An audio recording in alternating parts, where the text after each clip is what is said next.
Hello and नमस्कार दोस्तों, स्वागत है आपका इंस्टीट्यूट ऑफ माही सर के चैनल पर। हम इस चैनल पर पढ़ रहे हैं एनसीईआरटी और एनसीईआरटी में जो हमारा सब्जेक्ट चल रहा है वो चल रहा है पॉलिटी। यानी हमने 6th क्लास की जो पॉलिटी एनसीईआरटी वो उसका अध्ययन कर लिया है। अब जो हमारे चल रही है वो 7th क्लास की है और 7th क्लास की जो पॉलिटी एनसीईआरटी है उसका जो यूनिट हमारे चल रहा है वो चल रहा है थर्ड। और थर्ड यूनिट में जो है वो है जेंडर और उसका जो फर्स्ट चैप्टर है वो हमने पढ़ लिया है। यानी पिछला जो चैप्टर हमने पढ़ा था वो पढ़ा था कि लड़के और लड़कियों के रूप में किस तरीके से जो है वो लड़के और लड़कियां हैं वो बड़े होते हैं समाज में, उन्हें किस तरीके से है वो उनके साथ व्यवहार किया जाता है, किस तरीका का उनका व्यवहार स्वीकार किया जाता है। इन सब के बारे में हमने चर्चा की थी। आज जो चैप्टर है हमारा वो बड़ा ही इंटरेस्टिंग चैप्टर होने वाला है। यानी हम इस चैप्टर में उसी यूनिट का जो है कुछ और भाग पढ़ेंगे, यानी जो जेंडर बेस का है उसी का कुछ और एडवांस पढ़ेंगे इसमें।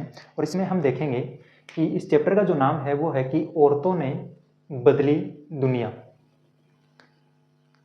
दो की टर्म्स है इसमें, औरतों ने दुनिया बदली है।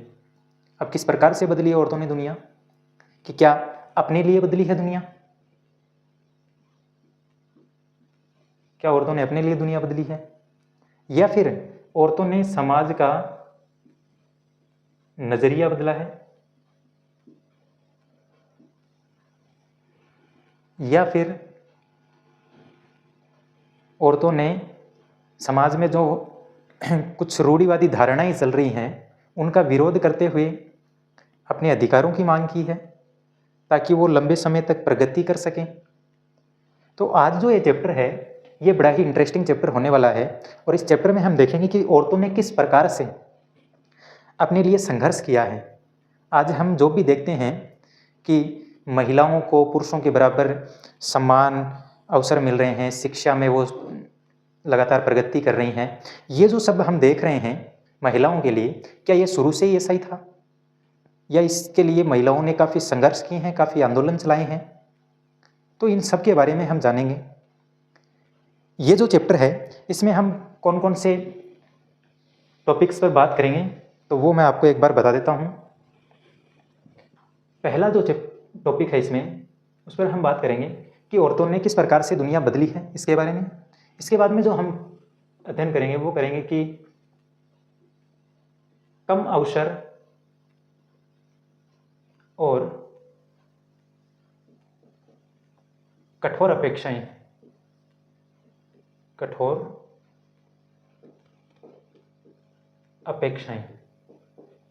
इस पर हम बात करेंगे।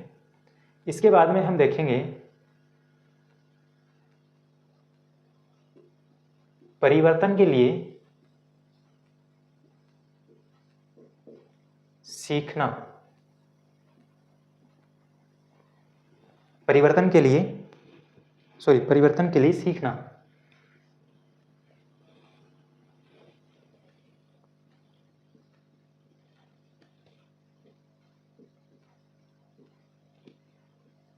इसके बाद में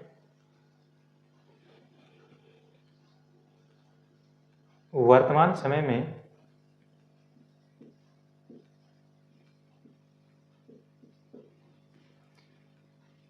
शिक्षा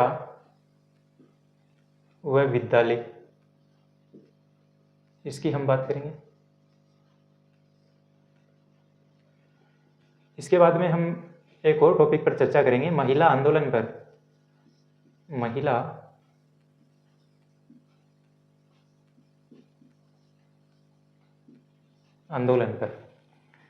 यानी इन टॉपिक पर हम इस चैप्टर में बात करेंगे।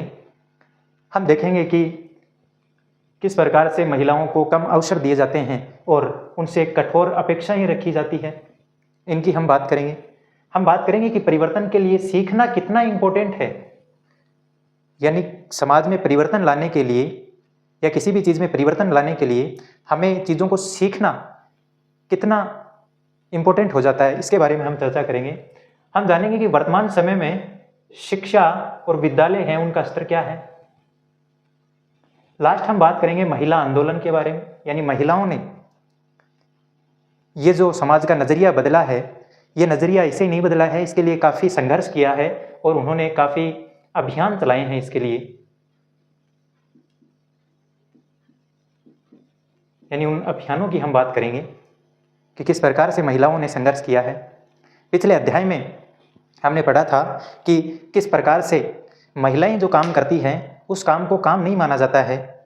यानी महिलाएं जो है वो घर का काम करती हैं, घर के सदस्यों की देखभाल करती हैं, और वो जो काम करती हैं उस काम का ना तो कोई प्रारंभ का समय होता है, यानी ना तो उस काम का कोई स्टार्टिंग का समय होता है कि वो काम स्टार्ट कब होगा, और ना ही उसका कोई एंडिंग समय होता है कि कब एंडिंग होगी।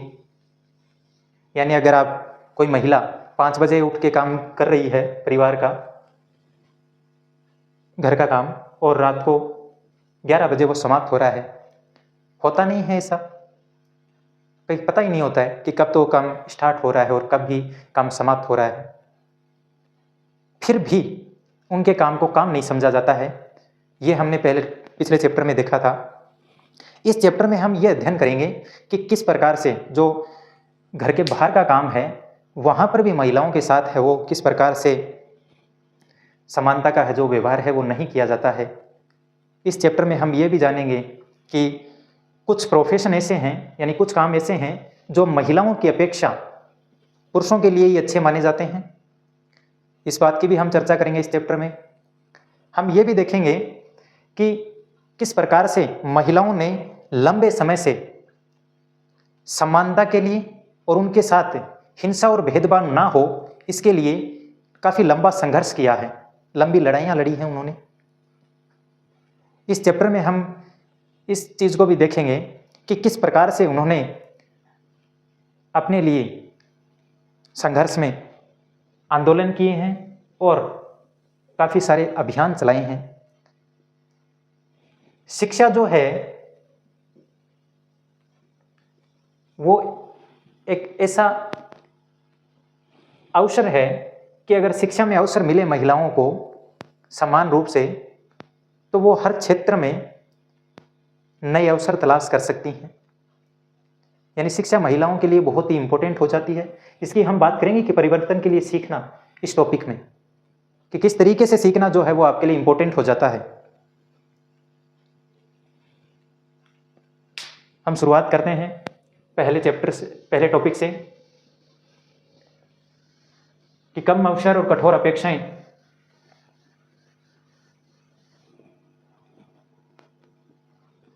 पहले हम इसकी बात कर लें कि औरतों ने जो दुनिया बदली है वो क्या अपने लिए बदली है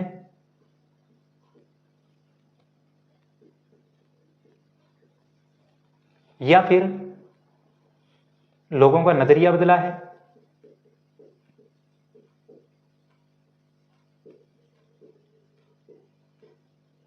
क्या लोगों का नजरिया बदला है?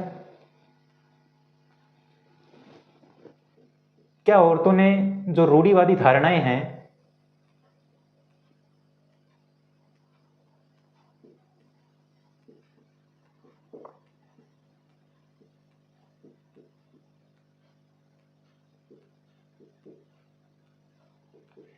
क्या इनको बदला है,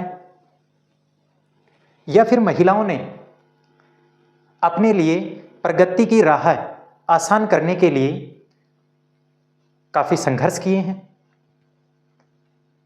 तो औरतों ने दुनिया बदली तो है, और किस प्रकार से बदली है उसी की हम बात करेंगे। तो सबसे पहले हम बात करते हैं कि महिलाओं को कम अवसर दिए जाते हैं और कठोर अपेक्षाएं रखी जाती है। पहला जो हमारा पॉइंट है वो है कम अवसर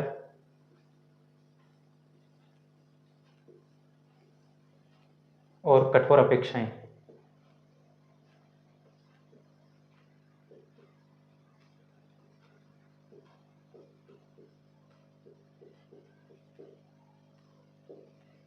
कम अवसर और कठोर अपेक्षाएं, यानी महिलाओं को जो है अवसर कम दिए जाते हैं और उनसे अपेक्षाएं हैं वो कठोर रखी जाती हैं। किस प्रकार से कि अगर मैं आपको कहूं पायलट,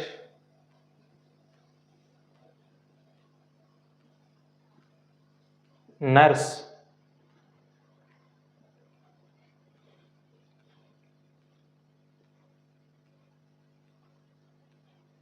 किसान,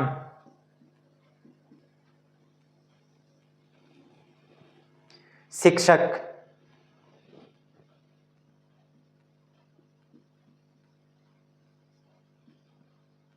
वैज्ञानिक,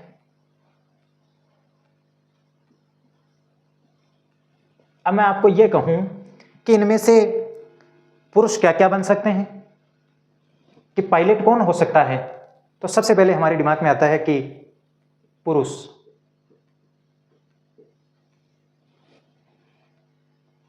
नर्स तो हम कह सकते हैं कि यहां पे महिलाएं बन सकती है, कारण मैं बताऊंगा क्यों हम ऐसा सोचते हैं। किसान, किसान के लिए हम कहते हैं कि इसमें भी पुरुष, पहला माइंड में यही आता है। शिक्षक, यहाँ पे आप पुरुष या फिर यहाँ पे आप महिला भी सोच सकते हैं। वैज्ञानिक तो सबसे पहले आपके माइंड में आएगा पुरुष। क्यों ऐसा? सबसे पहले हम बात करें कि पायलट, तो हवाई जहाज उड़ाने का जो काम है, हमें ऐसा लगता है कि वो केवल सिर्फ पुरुष कर सकते हैं। ऐसा नहीं है, मैं ये नहीं कह रहा कि सभी ऐसा सोचते हैं। आप में से काफ़ी ये कह सकते हैं कि नहीं सर, आजकल हम ऐसा नहीं सोचते हैं, लड़कियां हर फील्ड में अच्छी हैं। हाँ, मानता हूँ मैं, हर फील्ड में अच्छी हैं, लेकिन हम किन्हीं एक दो का एग्जाम्पल लेकर ये नहीं कह सकते कि आज भी ये जो चीज़ें हैं, यानी ये जो रूढ़िवादी धारणाएं हमारे अंदर हैं, वो पूरी तरह से ख़त्म हो गई हैं। आज भी हम अधिकांश जगह देखेंगे कि ऐसी धारणाएं बनती हैं कि ये जो काम है वो महिलाएं नहीं कर सकती, ये काम पुरुष ही अच्छी तरीके से कर सकते हैं, या ये काम महिलाएं ही अच्छी तरीके से कर सकती हैं, पुरुष नहीं कर सकते। मैंने कहा नर्स, अब यहां पर पहला जो माइंड में आएगा वो महिला। क्यों? क्योंकि कारण है, महिलाएं हैं वो काफी सहनशील होती हैं,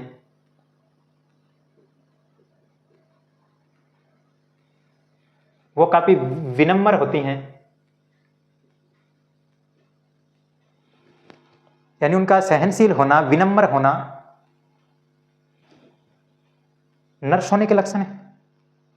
इसे हम परिवार में जो महिलाएं काम करती हैं उससे भी जोड़कर देखते हैं कि महिलाएं हैं वो परिवार के सदस्यों की जिस प्रकार से देखभाल कर सकती हैं, वो जो पेशेंट आते हैं उनकी भी देखभाल कर सकती है।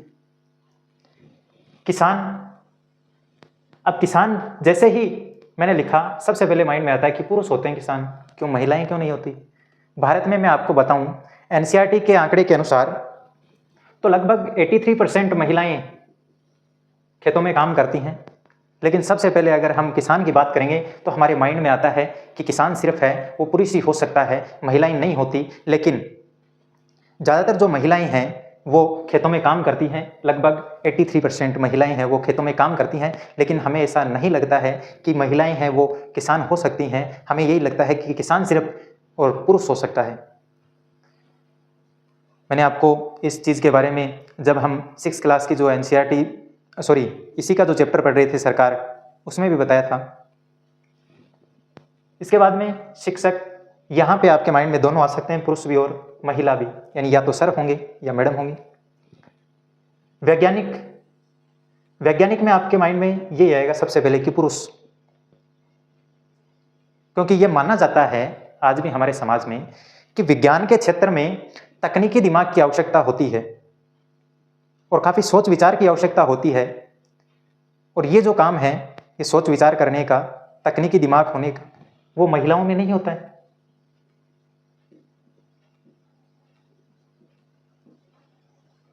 केवल वो पुरुषों में होता है, लेकिन ऐसा नहीं है। आज भी हमारे समाज में काफी रूढ़िवादी धारणाएं हैं वो बन रही हैं। ये सारी की सारी जो हैं वो एक प्रकार से रूढ़िवादी धारणाएं बना रखी है हमने।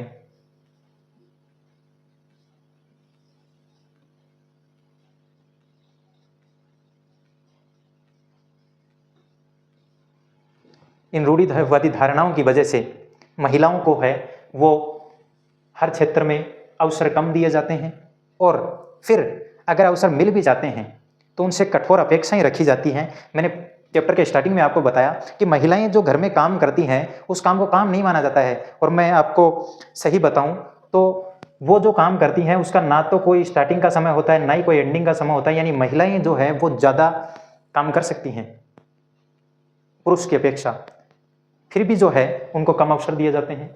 यानी उनको ये समझा जाता है कि ये जो काम है वो इनसे होता नहीं है। आज हम देखें कि कुछ व्यवसाय ऐसे हैं जिनमें ये देखा जाता है कि ये महिलाओं के लिए नहीं है।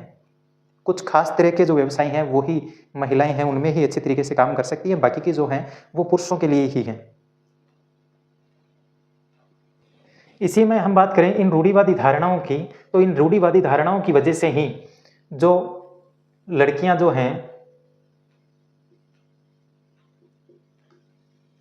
वो अच्छी शिक्षा लेना चाहती हैं या फिर इंजीनियरिंग की पढ़ाई है या डॉक्टर की पढ़ाई है वो करना चाहती हैं और प्रशिक्षण लेना चाहती हैं, लेकिन इन्हीं रूढ़िवादी धारणाओं की वजह से उन लड़कियों को जो है अवसर नहीं दिए जाते हैं। क्योंकि इन्हीं रूढ़िवादी धारणाओं की वजह से जैसे ही लड़कियों की 12th कंप्लीट होती है, यानी स्कूली शिक्षा है वो संपन्न होती है, उनको प्रेरित किया जाता है कि अब केवल आपको शादी करना है। यानी उनको यहां तक ही सीमित रखा जाता है कि जैसे ही स्कूली शिक्षा समाप्त हुई केवल आपको शादी करना है। आज हम जो हैं वो इस प्रकार के समाज में जी रहे हैं कि जहां पर सब पर, यानी चाहे लड़का हो या लड़की, सब पर एक तरह का दबाव होता है। चाहे तो वो दबाव बड़ों का हो, यानी बड़ों की जो अपेक्षाएं होती हैं लड़के और लड़कियों से और खास करके लड़कों से, उनकी तरफ से दबाव होता है। साथ ही वो दबाव हमारे जो मित्र होते हैं उनकी ओर से भी होता है। वो हमें चिढ़ा सकते हैं और लड़कों के ऊपर तो ये दबाव इसलिए होता है कि लड़कों को प्रेरित किया जाता है कि उनको अधिक सैलरी की जॉब करनी है, अधिक वेतन की जॉब। अगर ये अधिक वेतन की जॉब लड़का नहीं करता है तो उसके व्यवहार को जो है वो समाज है वो स्वीकार नहीं करता है और उन्हें चिढ़ाया जाता है, धौंस दी जाती है। तो ये जो सब चीजें हैं वो हमारे समाज में आज भी मौजूद हैं और इनके लिए काफी संघर्ष चल रहा है। इसके बाद में जो अगला हमारा टॉपिक है, और इन्हीं रूढ़िवादी धारणाओं को मैं आखिर में आपको एक कहानी बताऊंगा कि एक झारखंड की आदिवासी महिला लक्ष्मी लाकरा ने किस प्रकार से इन्हीं रूढ़िवादी धारणाओं को तोड़ने के लिए उन्होंने काफ़ी संघर्ष किया और अपनी जो है इस एनसीईआरटी में उनका नाम है वो कहानी के तौर पर दिया गया है। यानी उनके बारे में बताया गया है कि किस प्रकार से उन्होंने इन्हीं रूढ़िवादी धारणाओं को तोड़कर ये साबित किया कि महिलाएं हैं वो किसी फील्ड में हैं वो कमज़ोर नहीं हैं। इसके बाद में जो अगला हमारा टॉपिक है वो हमारा टॉपिक है कि परिवर्तन के लिए सीखना। परिवर्तन के लिए सीखना।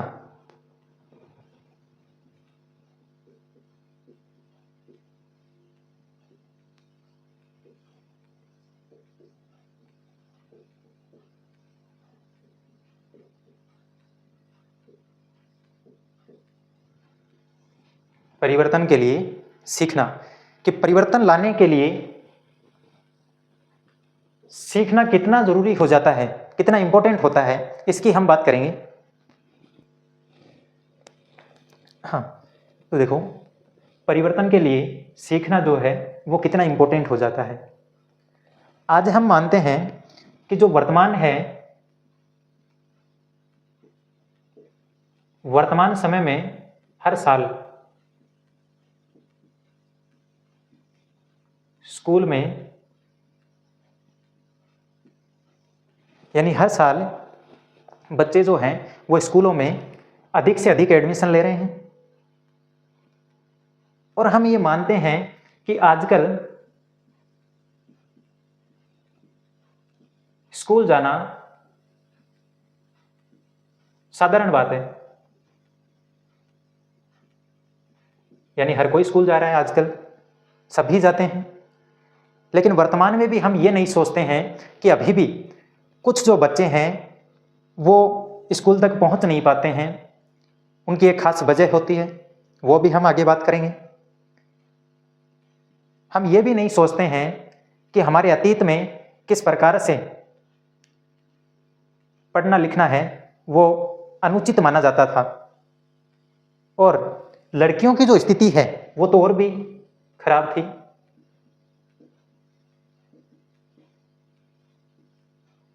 लड़कियों की जो स्थिति है वो तो और भी खराब थी।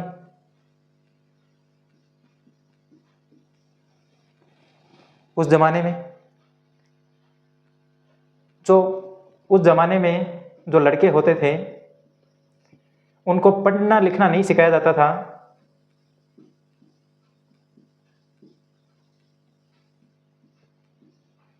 अपितु जो उनके बुजुर्ग काम करते थे, यानी जो परिवार उनका काम करता था, केवल वो काम ही उनको सिखाया जाता था।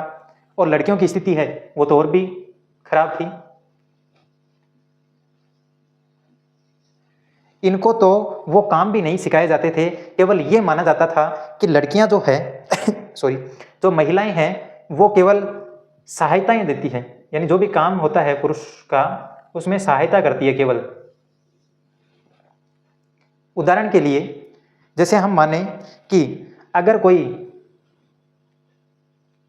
कुम्हार है तो जो पुरुष है वो तो चाक चलाने का काम करेगा, लेकिन महिलाएं हैं वो केवल मिट्टी इकट्ठी करने का या मिट्टी को सही तरीके से सेट करने का यही काम करेंगी। क्यों? क्योंकि वो चाक नहीं चला सकती हैं। तो इनको तो केवल सहायता के रूप में देखा जाता था, ना कि वो काम करने लायक समझा जाता था।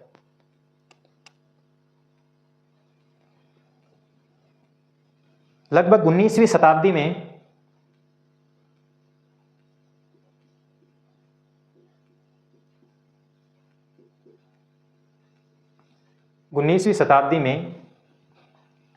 शिक्षा के बारे में कई नए विचार जो हैं वो उत्पन्न हुए।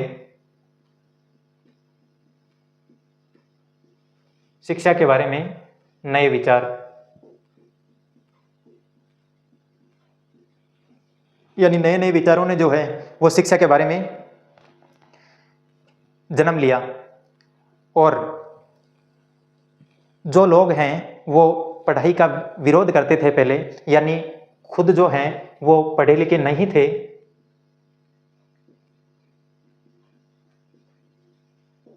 उन्होंने भी अपने बच्चों को जो है वो स्कूल भेजना स्टार्ट कर दिया। लेकिन केवल लड़कों को, लड़कियों की शिक्षा के लिए अभी भी काफी विरोध हो रहा था। यानी जो लड़कियों की शिक्षा थी उसको लेकर अभी भी समाज में है वो काफी विरोध था कि लड़कियां हैं वो पढ़ने लिखने का काम है वो नहीं कर सकती हैं। लेकिन शिक्षा जो है वो बहुत इंपॉर्टेंट है अगर आपको समाज का नजरिया बदलना है। तो इस प्रकार से जब लड़कियों की शिक्षा का विरोध हुआ तो काफी महिलाओं ने और पुरुषों ने भी बालिकाओं के लिए नए नए विद्यालय खोले, यानी खोलने के प्रयत्न किए। और महिलाओं ने है वो इसके लिए काफी लंबी जो लड़ाई है वो लड़ी, यानी काफी लंबा संघर्ष किया शिक्षा के लिए। तो शिक्षा जो है वो बहुत ही इंपॉर्टेंट है किसी भी चीज में परिवर्तन लाने के लिए। और काफी लंबी लड़ाई से हम देखते हैं कि 19वीं शताब्दी में इन सब चीजों ने जो किया और महिलाओं ने जो लंबा संघर्ष किया, उसी का परिणाम है कि आज के युग में हम देख पा रहे हैं कि महिलाएं हैं वो धीरे धीरे पुरुषों के समान ही अवसर पा रही हैं। लेकिन आज भी हम देखते हैं कि कई जगहों पर उन्हें आज भी भेदभाव और असमानता के नजरिए से देखा जा रहा है। अभी भी उनका संघर्ष है वो जारी है इन क्षेत्रों में। तो जो सीखना है वो वास्तव में बहुत ही महत्वपूर्ण हो जाता है कि अगर आपको समाज में परिवर्तन लाना है। इसीलिए इस चैप्टर का भी नाम है कि औरतों ने दुनिया बदली है। किस प्रकार से बदली है? तो औरतों ने बहुत कुछ सीखा है, यानी उन्होंने शिक्षा प्राप्त की है, चाहे तो उन्होंने छुपकर की या किसी भी तरीके से उन्होंने पढ़ना लिखना सीखा। औरतों के लिए नए नए विद्यालय खोले। अच्छा, इन्हीं चीज़ों में कुछ पुरुषों ने भी उनका जो है साथ दिया। यानी जहां हम देखते हैं कि कुछ लोग जो है वो रूढ़िवादी धारणाएं बनाकर महिलाओं को नीचा दिखाने की कोशिश करते हैं, वहीं पे कुछ पुरुष ऐसे मिल जाएंगे आपको जो उनका साथ देते हैं इन अभियानों में या उनके संघर्ष में। जैसे मैं एग्जाम्पल दूं आपको कि सावित्रीबाई फुले, जिन्होंने लड़कियों की पढ़ाई को लेकर काफ़ी संघर्ष किए, काफ़ी यातनाएं सही, लेकिन उनका साथ दिया ज्योतिबा फुले जी ने। तो महिलाओं ने और पुरुषों ने, दोनों ने मिलकर महिला शिक्षा के लिए है वो बहुत कुछ किया है। इसी के बाद में जो अगला चैप्टर है, अगला जो टॉपिक है उस पर हम बात करते हैं।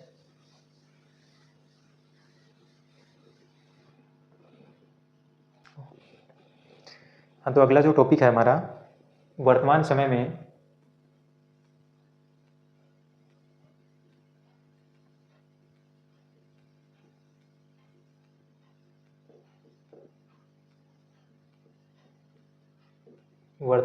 में शिक्षा और विद्यालय।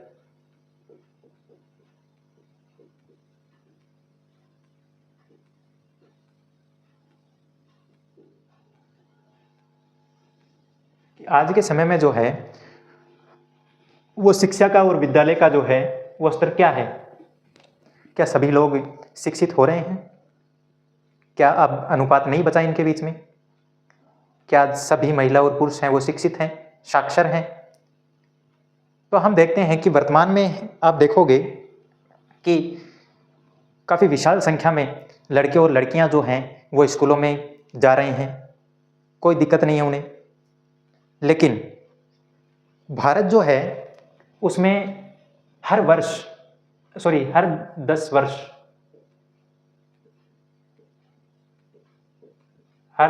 बाद जनगणना होती है।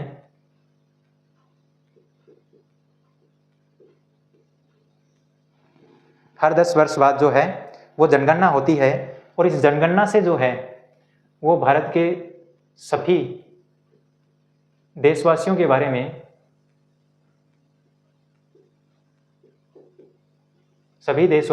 में, बहुत सी विस्तृत जानकारी है वो मिलती है। यानी सभी देशवासियों के बारे में है वो जानकारी मिलती है। इससे किस किस बारे में जानकारी मिलती है? तो इससे जानकारी मिलती है शिक्षा की, कि शिक्षित लोग कितने हैं, महिला व पुरुष का अनुपात कितना है,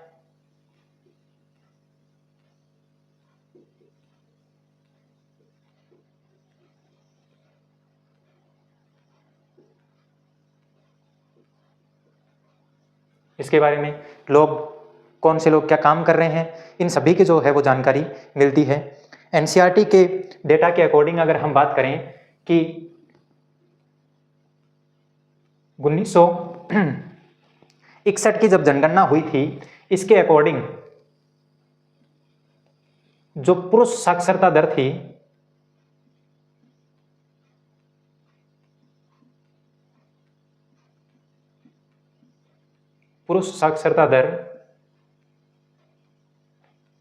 वो थी 40%। अच्छा, इस साक्षरता दर में 7 वर्ष से अधिक आयु के 7 वर्ष से अधिक आयु के व्यक्तियों को काउंट किया जाता है। और साक्षरता का मतलब यह है, साक्षर होने का मतलब कि उन्हें केवल लिखना या पढ़ना, केवल ये आए। पढ़ना भी दूर की बात है, केवल अगर आपका सिग्नेचर भी, अगर वो हस्ताक्षर भी अगर कर सके, यानी कम से कम अपना नाम लिखना अगर किसी को आता है, तो वो भी क्या होगा? साक्षर। तो 1961 में जो है पुरुषों की जो साक्षरता दर है वो कितनी थी? 40%। और महिलाओं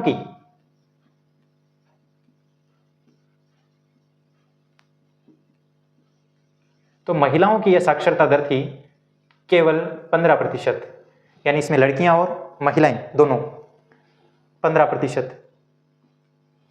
तो यहां पर इन दोनों के बीच काफी अनुपात है, लगभग 25% का।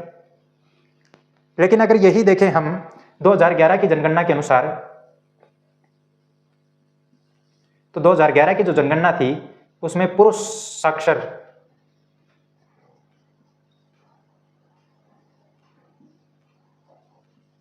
साक्षरता दर जो है वो बढ़कर 82% हो गई, यानी 82%। महिलाओं की जो साक्षरता दर है, महिला साक्षरता दर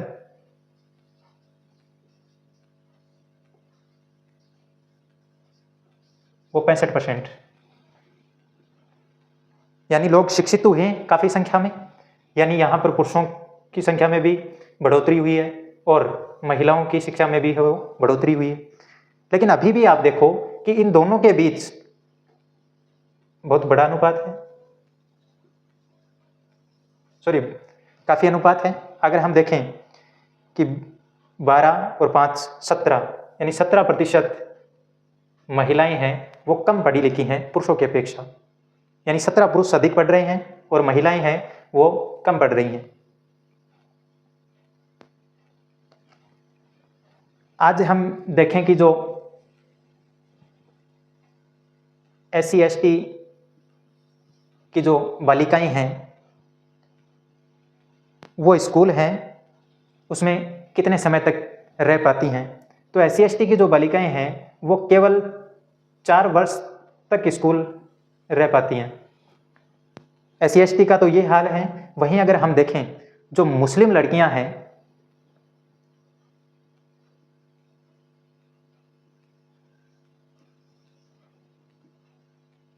वो केवल 3 वर्ष तक ही स्कूल में रह पाती हैं। इनका कारण क्या है कि ये जल्दी स्कूल छोड़ देते हैं या फिर आगे पढ़ नहीं पाते हैं। तो इनका कारण सीधा सा है कि आज भी जो है वो भारत के अधिकांश क्षेत्र या फिर हम कहें कि ग्रामीण जो क्षेत्र हैं वहां पर अच्छे विद्यालय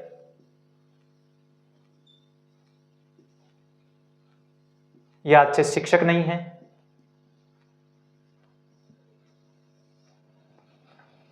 अगर ये हैं कि अच्छे विद्यालय भी हैं और शिक्षक भी हैं, तो विद्यालय काफी दूर होने की वजह से अगर स्कूल बस या वैन की व्यवस्था नहीं है तो अभिभावक हैं वो स्कूल भेजने से डरते हैं, यानी लड़कियों को वो स्कूल नहीं भेजते हैं क्योंकि उन्हें उनकी सुरक्षा का डर लगता है। हमने पिछले चैप्टर में पढ़ा था कि लड़कियां जो है वो स्कूल से घर और घर से स्कूल, और वहां पर भी वो समूह में चलती हैं क्योंकि उन्हें सुरक्षा का डर होता है। अब अगर आप सुरक्षित नहीं हो, अगर इन दोनों में से आपको एक चुनना हो तो आप जाहिर सी बात है हर कोई सुरक्षा चुनेगा कि सुरक्षित होंगे तभी तो शिक्षा काम आएगी। तो परिवार वालों को उनकी सुरक्षा का जो है ख्याल रखना पड़ता है और इसी कारण से वो है उनको स्कूल है वो नहीं भेज पाते हैं। फिर कई जो हैं वो गरीब होने की वजह से किसी एक की ही शिक्षा का खर्चा उठा सकते हैं, तो इस चक्कर में लड़कों को प्राथमिकता मिल जाती है।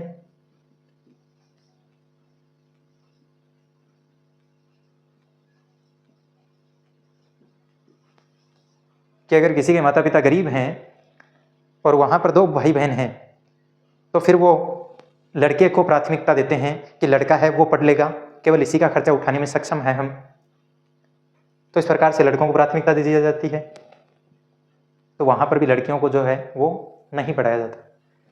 यानी वर्तमान समय भी है वो शिक्षा का और विद्यालयों का ये हाल है। इसके बाद में जो अगला हमारा टॉपिक है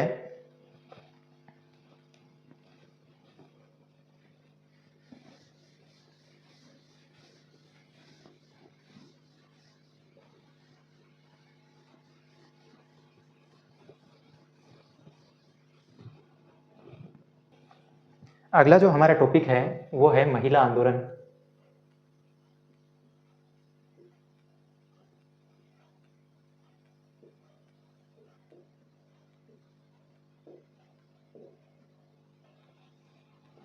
महिला आंदोलन। हम देखते हैं कि अब जब वर्तमान समय में महिलाओं को, लड़कियों को शिक्षा का अधिकार है,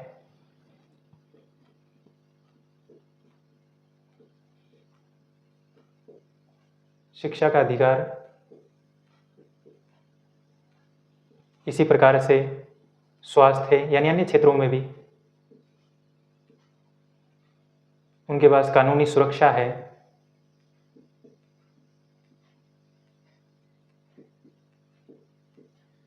यानी ये जो सब चीजें हैं वो उन्हें अपने आप नहीं मिली हैं।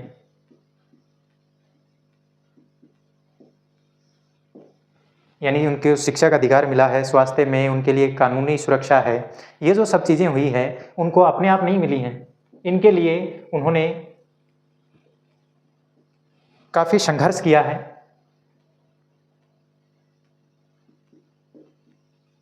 काफी संघर्ष किया है, आंदोलन किए हैं,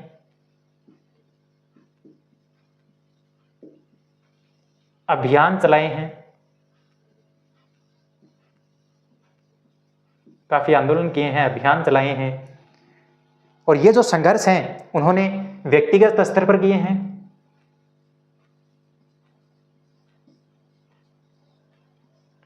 यानी व्यक्तिगत स्तर और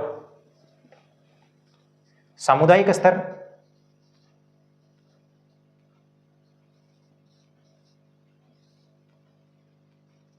यानी एक संगठन बनाकर भी उन्होंने संघर्ष किया है।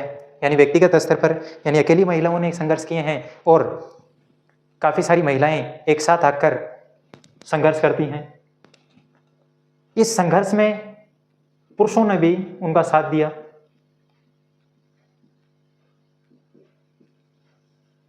यानी पुरुष जो हैं उन्होंने भी इन आंदोलनों में यानी इन संघर्षों में उनका काफी हद तक है वो साथ दिया। इससे उन्हें न्याय के खिलाफ लड़ने की, भेदभाव के खिलाफ डटे रहने की, ये जो सब शक्ति मिलती है। इसी में उन्होंने काफी अभियान चलाए और उन अभियानों में से एक है भेदभाव व हिंसा के खिलाफ।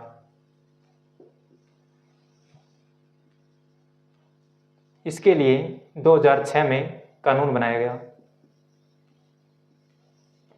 यानी महिलाओं ने भेदभाव व हिंसा के खिलाफ अपना आंदोलन चलाया और इस आंदोलन के चलते गवर्नमेंट ने सन 2006 के अंदर इस पर कानून बनाया कि महिलाओं के साथ किसी भी प्रकार का भेदभाव, हिंसा नहीं की जाएगी। अगर किसी परिवार के अंदर किसी महिला के साथ शारीरिक व मानसिक हिंसा की जाती है तो उन्हें कठोर दंड दिया जाएगा। इसके बाद में हम देखते हैं कि 1980 के दशक में दहेज प्रथा के खिलाफ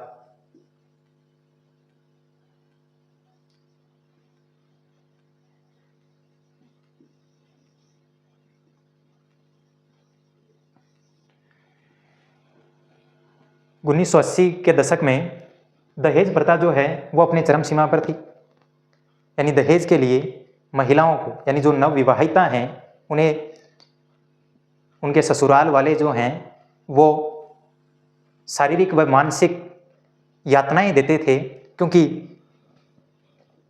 वो अपने साथ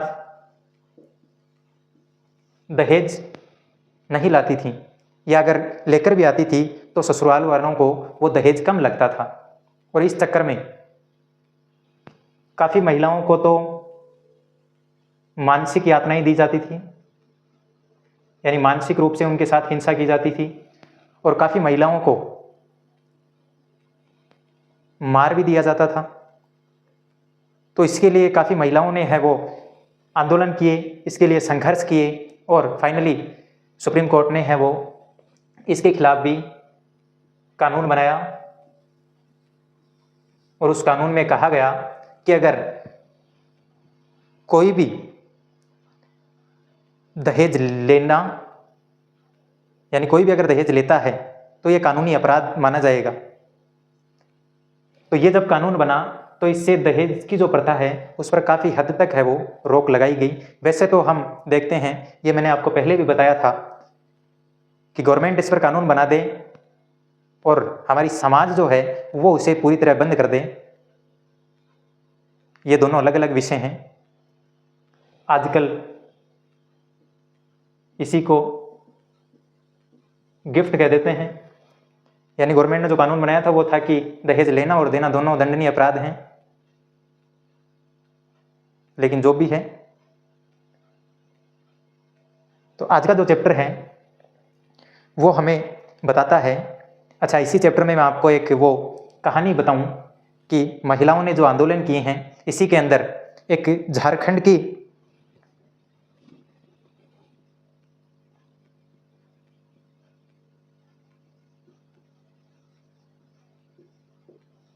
झारखंड राज्य की महिला है जिनका नाम है लक्ष्मी।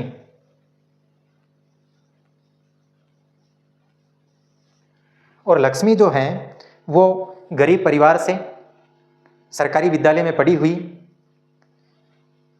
और इन्होंने काफ़ी जो है वो संघर्ष देखा था कि लड़कियों को है वो कितना कुछ सहना पड़ता है शिक्षा के क्षेत्र में। लेकिन इनका मानना ये था, इनका कहना ये था कि मुझे शुरू से ही उन चीज़ों में इंटरेस्ट आता था जो लोग कहते थे कि ये जो चीज़ें हैं वो लड़कियों से नहीं होंगी। तो इन्होंने अपनी पढ़ाई पूरी की और उत्तरी रेलवे के अंदर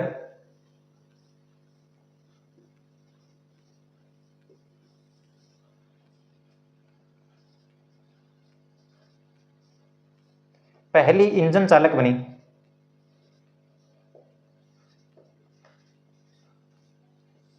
पहली इंजन चालक, यानी हमारे देश की, झारखंड राज्य से हैं, लेकिन ये पूरे भारत देश की पहली महिला हैं जो रेलवे में इंजन चालक बनी। भारत की पहली इंजन चालक लक्ष्मी, इसीलिए एनसीईआरटी में इनका नाम है। इन्हें उन चीज़ों में ज़्यादा इंटरेस्ट आता है जो लोग कहते हैं कि ये लड़कियों के बस की बात नहीं। तो इस प्रकार से हमने इस चैप्टर में देखा कि किस प्रकार से जो है औरतों ने समाज का नज़रिया है वो बदला है काफ़ी हद तक। लेकिन ये जो नज़रिया है वो ऐसे ही नहीं बदला गया है, इसके लिए काफ़ी संघर्ष किए हैं महिलाओं ने, और इनका साथ है वो पुरुषों ने भी दिया है। लेकिन हर चीज़ को बदलने के लिए शिक्षा बहुत इम्पोर्टेंट है, यानी सीखना जो है वो बहुत ही महत्वपूर्ण हो जाता है। यानी हमें सीखते रहना चाहिए। शिक्षा का जो है वो एक बहुत ही बड़ा महत्वपूर्ण हमारी महत्व हो जाता है अपनी लाइफ में। तो आज का जो चैप्टर है वो हम यहीं समाप्त करते हैं। आपको जो भी डाउट हो वो आप पूछ सकते हो कमेंट के माध्यम से। क्लासें जो है वो एक दिन छोड़कर एक दिन आ रही हैं, क्योंकि जो कंटेंट रेडी करने में थोड़ा टाइम लगता है, इसी कारण से। इसमें आपको जो भी डाउट हो आप कमेंट कर सकते हो। अगला जो चैप्टर है वो हम पढ़ेंगे संचार। तो आज की जो क्लास है वो यहीं समाप्त करता हूँ। धन्यवाद।